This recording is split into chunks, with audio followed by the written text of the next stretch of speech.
আরজি করে দুর্নীতি মামলা, তার চার্জ গঠন আগামীকাল থেকেই চার্জ গঠনের প্রক্রিয়া শুরু। সন্দীপ ঘোষ সহ দুর্নীতিতে অভিযুক্ত কার কার বিরুদ্ধে চার্জ গঠন হতে পারে, কি কি বিষয় গুরুত্বপূর্ণ হয়ে উঠতে পারে, সরাসরি চলে যাব প্রতিনিধি অমিতের কাছে। অমিত,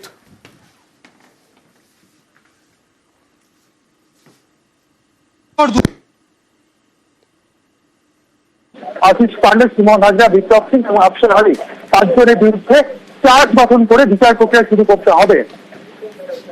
আমরা দেখেছিলাম যে গত শনিবারই সিবিআইর তরফে সমস্ত নথিপত্র তুলে দেওয়া হয়েছে অভিযুক্ত পক্ষের আইনজীবীদের হাতে এবং আগামীকাল চার্জ গঠনের প্রক্রিয়ার শুনানি শুরু হতে চলেছে আলিপুর বিশেষ সিবিআই আদালতে।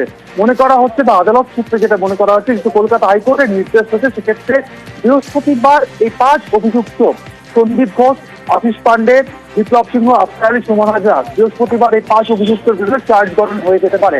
আগামীকাল থেকে এই চার্জ গঠনের প্রক্রিয়া শুরু হচ্ছে এবং এই প্রক্রিয়া সংক্রান্ত শুনানি আগামীকাল হবে এবং আজকে সমস্ত নথি হাতে পাওয়ার পর অভিযুক্ত পক্ষের আইনজীবীদের তরফে আজকে আদালতে মামলা থেকে অব্যাহতি চাওয়ার চেয়ে আবেদন তারা যে করে থাকেন তার জন্য তারা সময় চেয়েছিলেন, কিন্তু আদালত সময় দিয়ে নারাজ বা আদালত সময় দিতে চাননি, তাদের আবেদন খারিজ করে দিয়েছে। সেক্ষেত্রে সন্দীপ ঘোষ সহ 3 জন অভিযুক্ত তারা মামলা থেকে অব্যাহতি চেয়ে আদালতে আবেদন করে আগামীকাল সেই আবেদনের কিন্তু শুনানি হওয়ার সম্ভাবনা রয়েছে আদালতে।